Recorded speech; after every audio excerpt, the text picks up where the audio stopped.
दिल्ली के राष्ट्रीय संग्रहालय में एक ऐसी जैन ऐतिहासिक धरोहर सुरक्षित है जिसे देखकर किसी तीर्थ के दर्शन जैसा अनुभव होता है। यह केवल एक पत्थर नहीं बल्कि आत्मा को छू जाने वाला एक सजीव साक्ष्य है। श्रुत परंपरा के जागृत आराधक संत पूज्य श्री प्रज्ञांश सागर जी गुरुदेव ने इस खोज में अहम भूमिका निभाई और इस शिलालेख के बारे में जानकारी दी। प्राचीन ग्रंथों का अनवरत अध्ययन, शिलालेखों और अभिलेखों का गहन विश्लेषण करने वाले श्री प्रज्ञांश सागर जी गुरुदेव ने दिल्ली के नेशनल म्यूजियम में संरक्षित ऐतिहासिक धरोहर गिरनार पर्वत की खोज के बारे में बताया, जिसमें उन्होंने अहम भूमिका निभाई। ये नेशनल म्यूजियम में भारत सरकार के माध्यम से ये एक शिलालेख यहाँ पर स्थापित है और यह शिलालेख ब्राह्मी लिपि में लिखा गया है, जिसकी भाषा प्राकृतिक है और प्राकृत भाषा में लिखा गया है। शिलालेख गिरनार पर्वत पे लिखा गया था और इसको लिखाने वाले राजा अशोक थे।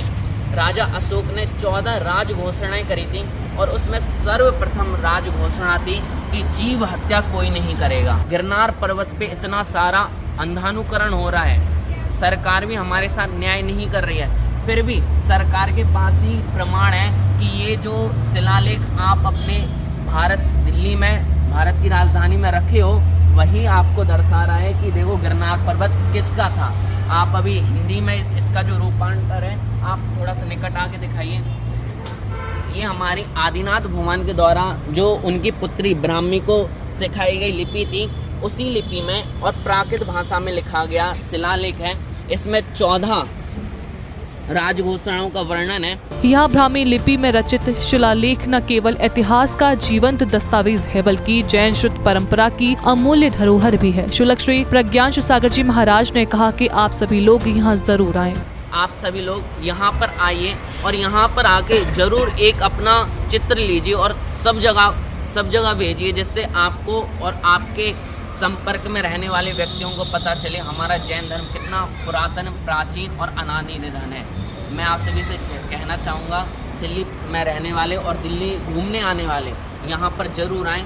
यहाँ पर घूमने नहीं आएँ, एक हमारे जैन धर्म का जो रूल है, जो शिलालेख है, एक बार उसके दर्शन करने मात्र से भी आपको पुण्य लाभ मिलेगा।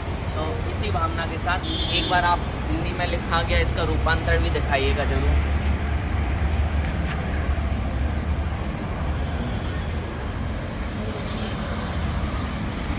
वहीं श्री ने गिरनार पर्वत को लेकर चल रहे वाद विवाद को लेकर कहा कि इस शिलालेख से आपको बहुत सहायता मिल सकती है।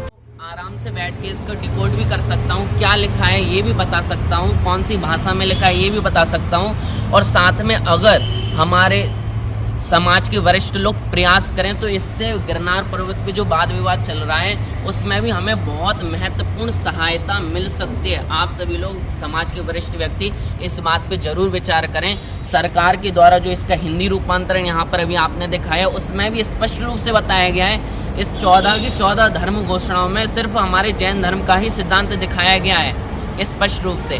तो आप सभी लोग इस बारे में विचार करें। यह भारतीय लिपिक परंपरा, धर्म चेतना और संस्कृति की अक्षुण्ण गाथा है। सभी से खोज से प्रेरणा लें और अपने शुद्ध ज्ञान, प्राचीन ग्रंथों तथा लिपिक धरोहरों के संरक्षण का संकल्प लें। जैन फोकस के लिए दिल्ली से अभिषेक जैन की रिपोर्ट।